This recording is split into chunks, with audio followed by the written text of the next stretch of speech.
Hello, and welcome to another episode of Chats with Chelsi. Thank you for joining me. Today, you are in for a treat. We're going to have a thought-provoking conversation, and it's going to be educational for you all. Today, I have Monica Mans with me. She is with the Henrico County Public Schools here in Virginia. She is their Director of Equity and Diversity.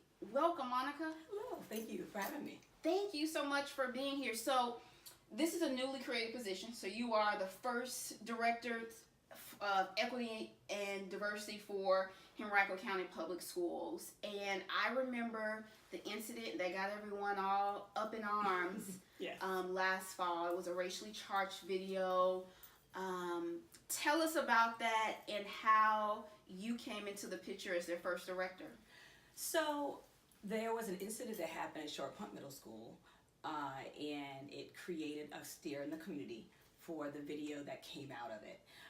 And to my understanding, that was the catalyst. But I have worked with Henrico County for many years in different capacities, primarily an external agency. I ran Virginia Home for Boys and Girls, which is a private day school. So I took a number of the students from Henrico County who they were having difficulties with due to social, emotional, behavioral issues.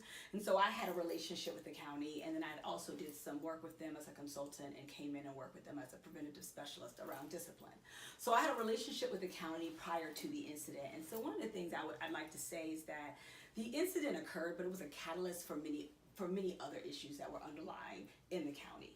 Henrico County has had a number of concerns voiced over the years around issues of equity and diversity.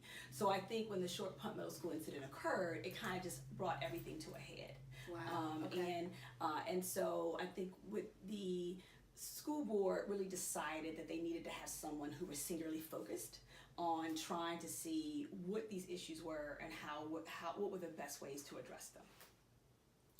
And so you were a known entity to Henrico County. I was a known entity to people. I had worked a lot with different people in the county. Okay. But I also worked with 17 other counties. So I took students from 17 other counties. Henrico County, when I ran the Virginia Home for Boys and Girls. So ran the schools and the training programs for them. So when I did that work, this was, so I was not just in Henrico County, but I was also known throughout the state in different spaces.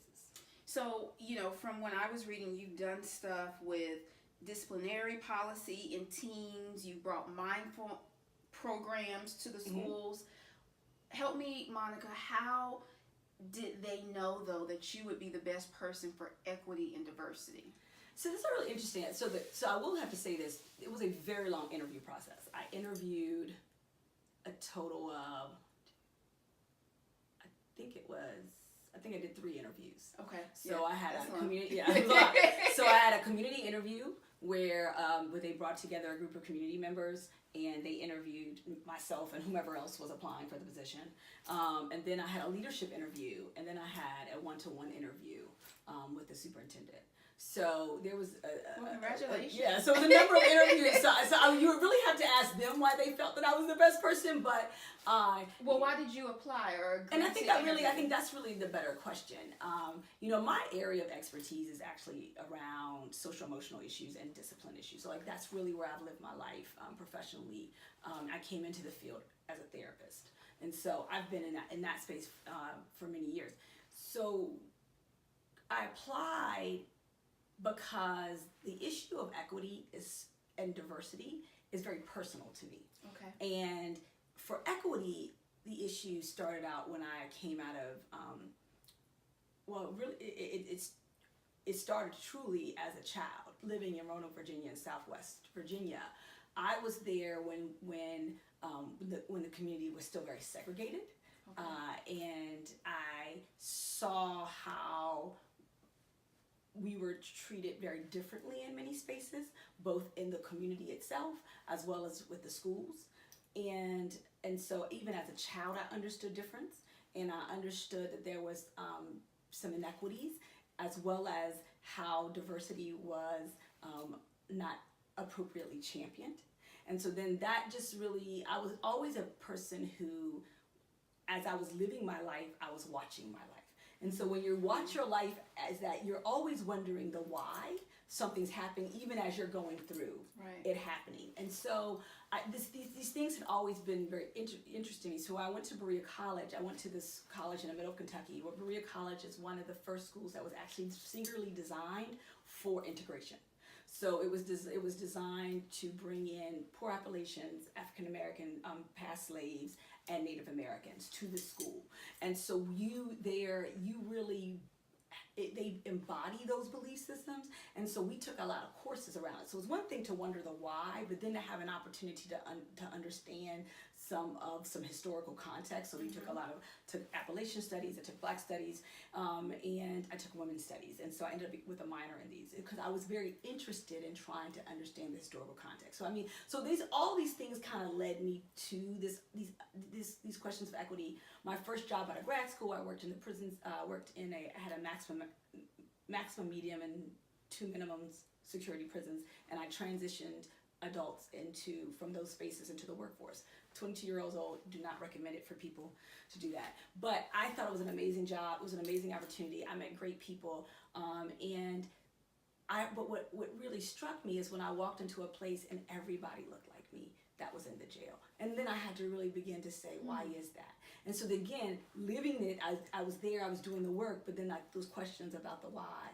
So I think this idea of equity and diversity, and then if you know a little bit about my life, my parents, my mother is half Native American and white, but my mother is something called Lumbee Indian, and so because of that, my mother was very, very pale, so she looked white to most people, and my father was African American. He's very dark skinned, and so that alone was issues of colorism. But then they both decided that they were going to marry people who made it a little bit more complex. Right. So my mother married a white man who's Italian American, and so then for a little while they lived a life as white people when we were out of our home. But then you have these 2 little Black kids. And it's not, my mother wasn't intentional about that, but people perceived her as white. And then she walked in with a white husband, and then you have these 2 little Black kids walk in. It was kind of like, well, where'd they come from? So just living in this space, having that experience. And then my father married my stepmother, who's from El Salvador, who didn't speak English. And so then you go to this other world where you're kind of living in that space. So it's very, again, I'm living through it, right? Yeah, this has been your life. It's my life, but I'm wondering the why. So when I say why did I apply, I think I applied for all of those reasons because it was intimately personal that we figure out how to get this right. And you've also adopted your kids from Ethiopia. Yes. Tell us about that journey. I mean, because as I think about your parental makeup in terms of their ethnicities, it has been, there's diversity there, but then also in your present home life, you made the decision to continue the diversity. Yeah, so and it's so interesting how life happens, right? So my best friend in college was from Zambia. Okay. And so I was part of the African Student Union, as well as the Black Student Union, as well as the Appalachian Student Union. I was an equal opportunity joiner. So I was there. And so in that space, I really met some just amazing people. And so I had this really great lived experience during my collegiate life where I had a group of African students who really embraced me as one of their own, and so I just learned so much from them. And so in that, there was a wonderful group of people who were Ethiopian that I was a group of friends of mine who were Ethiopian. I was very, very close to them, and still to this day maintain a relationship with them. And that being said, so when come up years later, when my husband and I had, it was a requirement when we married that we adopt, because I had worked as a camp counselor at Fresh Air Fund. Let me represent the Fresh Air Fund in New York City. And many of the kids there were in foster care. And so when I was there, there was a lot of kids in foster care, and they had never been adopted. Many of them had come in at a young age, or they had sisters and brothers at a young age. And so I was introduced to this idea of adoption at that point, and had wanted to figure out a way that I could support that. So anybody I married, it was a requirement that we adopt. And so that's kind of how the adoption came up. And so when we were looking to adopt, my husband, he was like, he was very concerned about adopting from the States or in Virginia, because most of the time, at that time, everyone did open adoptions. And he was kind of like, I don't want to have my baby and someone walk up on me and I'd be like, that's my baby, so he had some concerns about that. He had some concerns. So, understandable. Yeah, understandable. Because, I was like, I had already made the mandate, you got to adopt, so then I have to work around your requirements. And so when we looked, Ethiopia made just a lot of sense, because I knew the culture to some extent. I had friends that were there to help me kind of navigate that, and I understood that it was a way to grow my family, and so that's why we chose Ethiopia. Okay. Equity and diversity. As you're telling us your journey, Monica, it seems as a prevalent theme that, as I think about your journey and how you started there in Roanoke to where you are now here in Henrico, it seems that all of those different steps prepared you for such a time as this to be able to come in and in some ways crisis communication and crisis management, but utilize your background to do that. And so I saw that, so you're in the data assessment stage, you're creating the Equity and Diversity Advisory Committee. Tell us where you are in your work. What are you finding out? So we put together our EDAC, which we call our EDAC committee, our Equity and Diversity Advisory Committee, and so I have a wonderful group of 25. I'm looking for one more student. I have a wonderful group of 24 individuals who are really working on kind of setting the infrastructure. So there's a couple of things that we're doing. We have a couple committees, and so one of the committee, the Equity Committee, which is our primary committee, they are focused on setting up right now a survey. Okay. There'll be a community survey going out soon, so hopefully all you watching it will fill it out. And that community will help us get a baseline understanding of things around equity and diversity that we may not be as knowledgeable about. Because I think it's hard to try to correct something that you really don't have a context for, right? So how do we know that we're ever improving if we don't first ask where we started from? So that's really this community survey is going out. So that's going to be what I'm really focused on the month of January, because we're going to have it out hopefully by January 15th, and then we'll run it for 3 to 4 weeks. And my goal is to have a really good turnout on that survey. And so that's one committee. The other committee is my communications committee. So one of the things that I pledged is to be transparent, but I will be honest with you, I am not technologically inclined. So the transparency isn't the issue, it's the technologically inclined part that is holding me back. And so they are really helping, that particular committee is going to help make sure that my website is updated, that we're getting newsletters out, that I am able to be as transparent as I want to be. And so they're really kind of at the foundational stage for them. Another committee that I have is the Diversity Committee. Okay. And the Diversity Committee, what they're focused on right now is helping, really looking at our strategic plan that has been put forward and kind of breaking it down to figure out how do the particular areas that align with equity and diversity that are coming out throughout the strategic plan, how do we create really clear objectives, and then we're going to be talking about how do we meet those objectives. So they're focused on that area. And then I have another group called One Henrico, which is a subcommittee to the Diversity Committee. Okay. And they are my community group. And so we're really going to be working with them on empowering that group so they can be community supporters, because I think that we need to make sure that we're getting the message out, and we also get asked to do a lot of different things, and so I don't want to say no. I hate to say no to anything, so I want to be able to have someone else who can go out there and be a representative for the work that we're doing.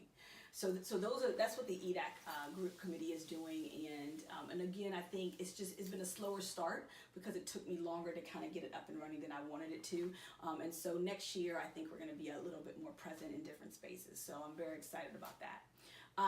Then one of the works that we've been doing right now is I did listen and learn sessions throughout the district. So every single magisterial district, I did a listen and learn session, and so I actually collected that qualitative data. Okay. We went down there per one, marked it, and figured out what were the top 3 issues from the qualitative data that was out. And so I've been working on those initiatives in support of the things that came out of those listen and learn sessions.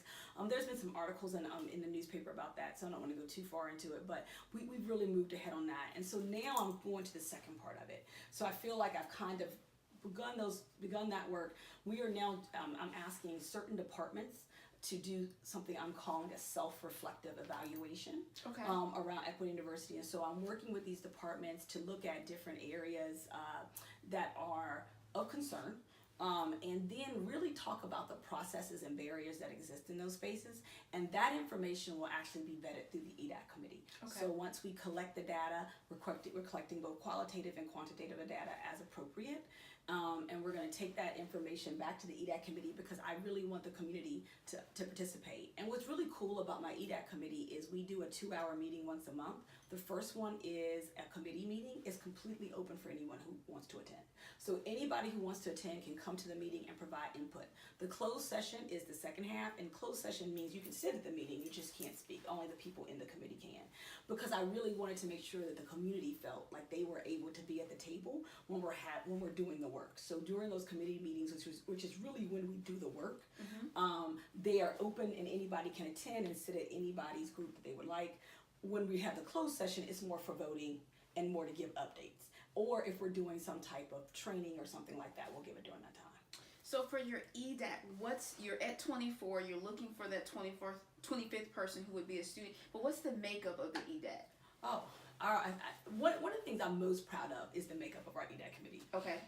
When we actually did a process that they had not used before. We actually did a demographically driven process. So I looked at the demographics of our district, and I mandated that the representation exist based off of the demographics of our district. So you will see everyone. Was that easy to get that buy-in? It was easy. Yes, it was easy. I think that no one had ever done it. Like no one, it was more so, it wasn't like it was hard or easy. I just think people were perplexed by the idea of doing it that way, right? Okay. So really saying from day one, if we have, 36% people of color, that I need to have at least of 25, I need to have 5 people represented of color. If we have 16% Asian Americans, we need to have at least 2 to 3 people of Asian Indian descent. Like, if we know that there are people who are in our community that represent the LGBT community, we need to have at least 1 to 2 people who represent that community on our committee. Like, there was a level of intentionality around it. Now, I'm not saying that I got it all right, but going in from the very beginning, saying that there has to be this level of intentionality in the community makeup, I think was just something that no one had really discussed. I think people talked about it after the fact, but no one really had talked about it beforehand. And so we did a blind process, so it was a double blind. So I didn't even do the choosing. There was a double blind process. People wrote in. We had the largest number of people in to my understanding in history of Henrico to apply. We had over 300 people. So we had congratulations. Thank you. So it was really great. And so and the individuals serve for 2 years. They can potentially serve for a third per request. And the idea is that as people roll out, is that we look at our community demographics and we look and say, who don't we have represented at this table? So it's actually even built into our bylaws. It's this idea of there to be an intentionality of who is on there, making sure that we are representing the community that we serve. Wow. I mean, I think that is. When I hear you talk about the demographics and how you made up your EDAC, it's something that, I think it's a message that you should take to communities across the country. And the reason why I asked one of the other questions, Monica, is because what I've come in contact, in my background is more political, legal, is that the idea is often, I like the idea, but when it comes to actually doing it, there can be pushback because the people in power realize that it will be less of them who, in my field, for the most part, happen to be, white Caucasian males. And so it's just great to hear and very refreshing that, that they not only like the idea, but they allowed you to implement it, because, and then as I'm just thinking about the future of what you're doing in your work, I think there's no limit to what you'll be able to accomplish because of the fact that whatever recommendations, and correct me if I'm wrong, but the recommendations that you get from the table and how you all decide and how you go forward will be one that's like truly inclusive of what Henrico looks like. Exactly. And so even with our process, so I created this 5-step self-reflective evaluation process because I really couldn't find one that was out there. So I was like, okay, well, what does this process look like? So even when we finished that, bringing in the EDAC committee and individuals who's at the table along with that to help us create the recommendations, is that we're also bringing in the county representatives. So I think what will be really, what I'm hoping to be very different about the recommendations that we put forward is that they're truly viable recommendations. Mm-hmm. They're not things, not that we may not have a couple pie in the sky. Like, you know, right? Everybody wants the dream, right? Right, of course. You know, I have people who on my team who are going to be like, no, I need the dream. And okay, but just understand the viability of that. My goal is to really put forth recommendations that I feel are doable. So by bringing people to the table when we're creating the recommendations from day one and having those negotiations and conversations at that point, and then having everybody to have to hear the rationalizations for why or why not. And also for everybody to bring in their thoughts and their innovative ideas to say, okay, but what about if we did it this way, right? And so my hope is that at the end of this process that we actually come up with some really viable, I think, recommendations that we can actually move on. And then every 2 years, we will do this kind of self-evaluation process. So, you know, to kind of begin, so we're chipping away at a bigger problem. We are not going to fix everything in 2 years. These equity issues, particularly in Henrico County, have been going on. I met an older gentleman. He was probably in his late 70s, and he asked me. He said, "People have been telling me in Henrico that it's going to get better, and it didn't get better for me. It didn't get better for my kids, and it didn't get better for my grandkids. What are you going to do different?" And and that was a profound statement, and it stays with me. And I think often about that question. So I'm very honest to say, I can tell you what's going to happen in 2 years. So let me tell you what we're going to do. You know what I'm saying? Let me tell you. Because I'm going to tell you, whatever we put down here that we're going to go move forward, those two things about to happen. Now, in another 2 years, this is going to happen. And I think that's one reason that I want to be authentic and transparent in what we are actually saying we're going to do, and then being able to deliver on those things that we say we're going to do. The other thing is that you are a one-person shop. Yeah. How do you do it? I'm doing it. I'll be honest with you. I don't know this ability to sustain it. Okay. Yeah. I mean, right now, I think we've done a lot, and we are doing a lot. I will voice my concern about the ability to sustain the amount of energy. I'm working 12-hour days. Like, I don't know how much longer I can sustain it, because I currently have a dissertation that my husband told me I had to get finished in 4 months. So I am a little concerned about that, but I will admit that there are some concerns that I do have just about being able to keep up with that. So, but from what you have been able to accomplish, what are your tips? You know, there may be some young ladies out there who are the first in whatever they're doing in their departments. And yes, you know, I think many people would agree long term it's not sustainable for there to just be one person on something that's covering an entire school district. Yet, what would be some of the tips of how you've been able to launch it and build the momentum that you could give them? I would say one thing we have to remember is we got to have relationships. I did not do this on my own. I am not doing it on my own. I don't profess to do it on my own. I am doing it on the backs of some amazing people. Mm-hmm. And so as much as I am an office of one, I also have surrounded myself with people who I just genuinely respect, and I knew, and they knew me. And I think one of the things is that your reputation speaks for itself. A lot of the things where I have gotten the support is because they knew me in other spaces and they respected me in those spaces. I said what I said. If I said it, I'm gonna do it. If I come to you, I came to you always well prepared, and I always treated everybody with a level of the same amount of respect that I wanted you to treat me with. So I had that reputation, I think, before I took this role. And so when I was reaching, trying to get support, because again, the work that we've accomplished, I have not done on my own. I have been able to call on people who've come in and assisted and supported me. And a lot of the reason that they may avail themselves to me is that I had relationships with them. So one thing I would say to people is that relationships matter. Making sure that you come with a level of competence when you show up in these spaces matters. Remember that you are only as good as your last project. Ooh. So if you decided to shortchange the last project, you need to know that even if you didn't do it for the 4 projects before, then you don't get brownie points for that. You only get brownie points for this one. And if you do make a mistake and you stumble, then you say, you know what, I made a mistake and I stumbled. I didn't do that as well as I could have. Let me tell you how I'm going to do that a little differently next time. You own it. But you need to remember that you're only, especially as an African American, I've been the first probably in 4 of the major 7 positions I've had.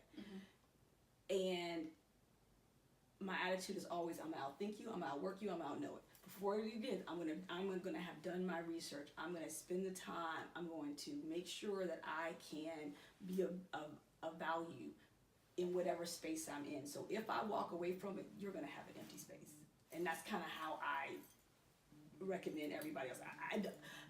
But some people, it also makes it very difficult sometimes to have a good work-life balance. So you know what I'm saying? So I'm not saying everybody should do it. I'm just telling you that's how you've been successful. That's how I've been successful. I'm not recommending it for everyone, but I will say to you, and you have to smile, and you got to have jokes and laugh. I mean, like, if you hate your job, no matter how successful you want to be, I really doubt your ability to be successful at it, truly. Because if you hate it, then that comes in with you when you walk in the room.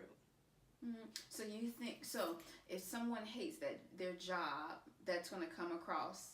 Absolutely. Even if they're good at it? Yeah, but you're good at it. But I think good is to me, I look at good in a lot of different ways. Good is like, okay, so functionary. It's like, oh, you're covering all your bases. But if you're not growing the business, to me, whatever you're doing, then you're not good at it.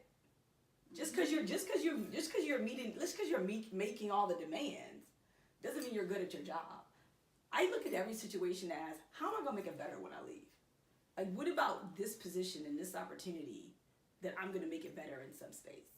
And if I can't really articulate at the end of it how I made it better, then I don't really think I was ever good at the job, even if I did everything, even if I fulfilled all the obligations of the position. So 4 of the 7 positions that you've had in your career, Monica, you were the first African American. Was there ever pressure to perform? So you share with us your work ethic, which is, I think it's amazing, and so many women need to take hold of that. But was there pressure with you being the first African American in those 4 roles? Yes. You can't, when you're the first one. So 2 of the positions had never. So this is the third. I'm trying to think about. This is the 3rd time and the 4th kind of that I've been the first to ever do the job. So not only was I was the first African American, I also was the first one in that particular role. Okay. Or at that particular table. So I think that even puts another layer onto it, and so that's. Yes, I think there is. I think there's a pressure. Some of my positions I've been brought in to kind of fix things or like to correct some things. But I think in all those spaces, normally in most of my professional positions, it's always been a pressure because it's just the job was created, so you got to get it right. You know what I'm saying? Like, no one ever had it. So how do you get it? You have to create something from nothing. So how did you internalize? Because everyone handles pressure differently, and people sometimes have big goals and they want to have the first or the whatever that position is. But how did you internalize the obvious pressure that was there from being an African American or being the first it being a newly created position, and still be able to perform? I work well under pressure. Okay. Like things like things like that don't really, I'm good at pressure. Is something that I feed off of. So like I'm pretty good under pressure. I don't allow myself an opportunity to feel sorry for the opportunity. So like sometimes you're given an opportunity and then some things that go along with it, and then you're sitting back and you are frustrated that the opportunity is what it is. Well, I was given the opportunity. I made the choice to take the opportunity. So once you make the choice to take the opportunity, you can either live with what it comes with it, or you can decide to move on. And I normally, until I have fixed whatever I feel like, until I have done whatever I have personally charged myself to do, then I'm prepared to move on. So I don't get caught up with that. Like for me, pressure is only pressure when you allow it to be. And I don't allow it to be because I show up. I give 100%, and I'm a pragmatist. I look at the reality of what it is. I understand what this position is. I understood when I took this position what it was going to be, and then I decide if I'm living up to the position, or is the position living up to me. That's good. As I hear you talk, one of the things, you were talking about your work ethic earlier, but that comes out, it's just that grit that you have, because you said when you look at an opportunity, Monica, you're looking, and if you decide to take that opportunity, you put that onus back on you. I decided to take this opportunity, and while it may not be everything that I thought it was going to be, whatever your personal charge was, you hold on to it and you keep going. And I think that that's amazing, because it just shows that you're not going to give up. You're not going to give up, or you're not leaving until you're ready, until it's your time, versus allowing the opportunity to dictate you. Yeah. And that's huge, because I know as women sometimes we find ourselves in this, it may not be for a job, it may be in a relationship, it may be a community board that we've signed up for. And I just think for the women, it's important for them to hear that in your story and in your work ethic of, guess what? Sometimes something looks great and it's not going to be all that when you uncover it, but you have to stay committed to what you signed up for and what you committed yourself to, and whatever that looks like. And so, yeah, I love that. Tell us about the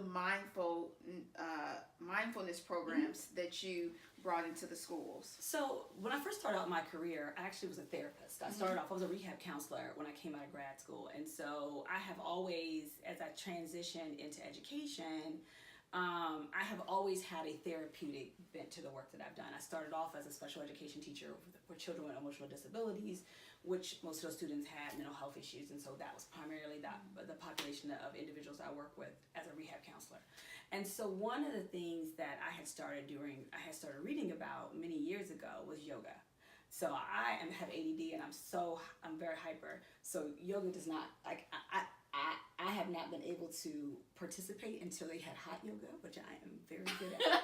I'm okay, hold on. We have to press pause. I thought about it, but the heat, isn't it just like overwhelming? I can do hot yoga for some reason, and I can do hot bar yoga because the music is better. The other music is a lot. But I like the idea of yoga. So anyway, the hot bar yoga is very good. I really like it. I may have to try that. I do. I like it because it's hot and then you get through. Yeah, so I'm good with that one. But so I have always been very interested in yoga. And again, it started off when I was working as I worked at a school for children who had significant emotional disabilities. This was earlier in my career. Later on, I became a principal of one, but earlier in my career, I worked at one. And I had a number of students in the class, and then I had two aides. And so I engaged a lot with those students, and I had a really good rapport. Those students were extremely aggressive, and so a lot of times I would have to break up fights. I am 5'4" on a good day, which is why I always wear heels, which makes me 5'6". It gave me leverage. I do the same thing. Yeah. So I would have to break a fight. I would have to, have to sometimes restrain them, all types of different things. And so, but I will say in my career, I've never once been hurt. I knock on anything you have because I don't want that to ever happen, but I've never been harmed in any of the situations that I've worked in, and I've worked in some highly aggressive situations. So one time I was off taking my mom to the doctors, and I come back, I get a phone call, and one of my aides was in the hospital with a broken arm. So I rush back from where I was, go to the hospital to see her, and I'm like, what happened? Because my student now has a charge. This aide is hurt, and she says to me, I was doing exactly what you did. And she was interrupting a fight between two other kids, and she said, I've seen you do it, Monica. And so it really had impacted me. Again, I remember I look at my life, I'm living it, but I'm also asking why. What impacted me is why did she get hurt and I have not? So what is it about what she was doing comparable to what I was doing? And I really thought a lot about that. And so one of the things that I realized is, I had a relationship with these kids in the communities. Mm-hmm. I had gone to their homes. I had sat across for them. I knew these kids intimately, what they liked, what they didn't like. I pulled them out at different times. So when I engaged with them, there was a difference. And so that goes up to the mindfulness. So one of the things that I then began to think a lot about is, how do I create opportunities and skills for people who I work with to be able to, so students can de-escalate themselves, so teachers can de-escalate themselves. So how do I help them build relationships? Like a multitude of things. Right. And one of the things that I started doing research with was around mindfulness. I tell you all that to say that that's how I ended up there. It was one of the different ways in which when I was really trying to figure out strategies, more so than just an individual being able to move a child who had significant emotional issues forward. And so that was how the conversation originally started, around how do I intentionally teach someone to build a relationship? How do I intentionally teach a child strategies that will help them de-escalate? Because up until then, I was just depending on my relationship with them. Instead of really giving them skills and strategies. That's also sustainable. That was sustainable, yep. So if I'm not there, or if I'm there, the strategy still exists. It's like reading. You know what I'm saying? Regardless, once you teach a child to read, it doesn't make a difference who's standing in the room. Right. That child can still read. Right. But if I've never taught that child to de-escalate themselves, if I've never given them strategies, if I've never taught one of my aides how to singularly build relationships with children, then I've basically created myself. I created a fiefdom, and so that was really, so that's where it started. And then in my research, I ended up at mindfulness, and so wanted to bring it into. So when I came into Henrico County as a consultant, and then later started working as a specialist for them, we started talking about doing mindfulness in the courses to really give kids strategies. And there's one school that's been doing it for a very long time. I want to shout out Mayfield Elementary. Okay. In Verina has actually been doing it, and there's an amazing, I'm horrible with names, but the guidance counselor there has been absolutely vested in that work. And so I was able to actually see someone who had been doing it. It's one thing to read about it, but they were actually able to see someone doing it, and that really drove us beginning to have conversations about it in the district. Wow. I like to give credit where credit's due. Oh, I feel you. Earlier you mentioned your dissertation. Tell us a little bit about that. Lord. You really want to bring it down, don't you? It's a work in progress. Okay. It's a work in progress. I finished my coursework. I started off with one major, then decided to change my major. So I'm getting my dissertation in special ed administration from William & Mary. And I am doing my dissertation on community learning centers. And so I can't really go much more into it because it's, how you write a dissertation, you can't really open up, but it's around community learning centers and a full service school paradigm, which is this belief that when you look at a child and you really want to support a child, be it a child who has difficult circumstances or any child, is that you really have to create a space for a school to be a community haven. And so that community haven then provides the supports and structures to ensure that the whole child's needs are being met. See, I knew this was going to be educational and that I was going to learn. As we come to a close, I want to go back to the equity, the diversity. Michael, what would you tell, you've been in a position, you're the first in this position for a school and a county, not just one school, but for the entire district. What would you tell someone who's interested in doing work like you? What's your advice to them? You know, I would tell people that so people have asked me that before. It's a very good question. You know, I have had a very interesting travel to get to this space. And I don't know that other people will have that travel. That's true. You know, so I have to be very thoughtful about what I say about that, because you can't. It's particularly my journey. You can't really duplicate. You can't replicate that. So what I would tell people is that if you're really interested in the work, then you have to be willing to be uncomfortable. And that means that you can't put yourself on one side of the equation. So for me, when I first came into the work, I really looked at our different groups and said, what didn't I know about? And I started looking for cultural navigators. And so I've met some amazing people. So I've gone to some mosque, I've gone to temple. I'm going to different spaces because that was an area that I didn't know as much about. I didn't know very much about the transgender community. I've gone to a number of events for them. My brother is LGBTQ, but he didn't know much about the transgender. So he was like, so I had to really I had to unlearn some things because my brother came out at 13, and for many years I was like, I was first, right? And then you think you know something, and then you show up in a space because you're really not living it every day. I'm living it vicariously through my brother, right? I show up and I had to unlearn some things that I thought I knew too, right? And so I think you have to be willing to be uncomfortable and put yourself in places that isn't going to always immediately feed you, that are going to tell you some things that you may not always want to hear. I think that's really, when we talk about it, yeah, you can go get some degrees. I have 4. I'm working on my 5th. I have a whole bunch of them. But I tell people all the time, I didn't show up in this space because of my degrees.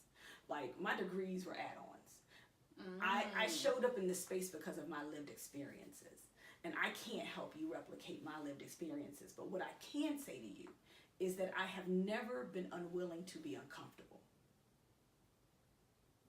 So if anything you take on is, you got to get your degrees, because you have to make sure that you have the paper, especially if you're an African American woman. I always show up and say, you can put me anywhere you want, but my resume is amazing. You can say whatever you want about me. You can say whatever you want. My resume is amazing. And who do you want to get? I have an array of people who write your recommendation. That's great. But you definitely need that. So I don't want to take anybody from that. You definitely need that. But more importantly, to do this type of work is that you have to be willing to be uncomfortable, and you have to be willing to question what you think you know. So I think those are 2 things. You're working on your 5th degree.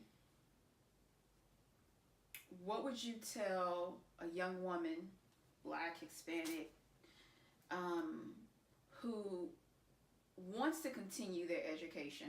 They may have gotten their 1st degree or their 2nd degree, yet is concerned about the cost of school, is concerned about whether to help them in their career. What would you tell them from your experience and why you're now working on that 5th degree? So I don't think the degrees really, I think the degrees gave me an opportunity to get the door open, but I don't know. I'll be honest with you, going to school was my like hobby. So like I don't recommend that for anybody. You know, when you take one class a semester, eventually you get a degree. That's how it works. You know what I'm saying? Like you just take one class per semester. I went to school up until I adopted my kids, which was 10 years ago. So like, so think about it. I've been in school for 40 years. I better have 4 degrees. Like you've been in school that long, you better have a couple of degrees, right? So I don't put much pertinence in them in that way because you enjoy school. I enjoyed. I'm ready to be done. Let me be very clear. Like I enjoyed it. Had a good run with it. So 5th is the last one? Oh my God. The 3rd should have been the last one. But I had to get a certificate to become a principal. So that's how to get another one. Right? And then so the doctorate was really because my mom passed and my mother had dyslexia. And I found out late in life that she was barely able to read. And so she had been teaching herself to read on and off for years and had gone and got a 2-year degree from a college. But the test taker, when I went to see one day, had told me just how bad her dyslexia was. And so that was hugely profound. And my mom always wanted me to get a doctorate. And so when she died, it was one of those resolutions that I was like, for her, I will do this. Now, I don't think that she really cares anymore. I keep telling my husband, like, I really feel like I should get a pass on this one. But I don't think she's that interested anymore. I just feel like, you know what? Feel like mom says I'm good. I should be good. But I don't know. My husband says that she's going to be with me when I get it. So we'll see. But all jokes aside, but that's so that had nothing to do with my profession. Nothing to do with my profession and everything to do with me wanting to give to her something that she was not able to get herself. Wow. So, Monica, you started off as a therapist. You have moved your way. You have been presented with opportunities and seized those opportunities. And now you are the first director of equity and diversity for Henrico County Public Schools. I can only imagine. Let me say this. I can't wait to see what you accomplish and where this takes you next. So thank you so much for being here with me today. I appreciate it. Oh, no, thank you for having me. This is great. Yes. So ladies, listen, you heard it all here today with Monica. If you're interested in equity, diversity. Oh my gosh. You've heard the work that she's doing. You've heard ideas. And so for those who are out there who are teachers, school administrators, I encourage you to look Monica up, continue to follow her and the great work she's doing. And listen, if it's great work, replicate it, but also give her credit. Again, ladies, thank you for joining us. Have a great day.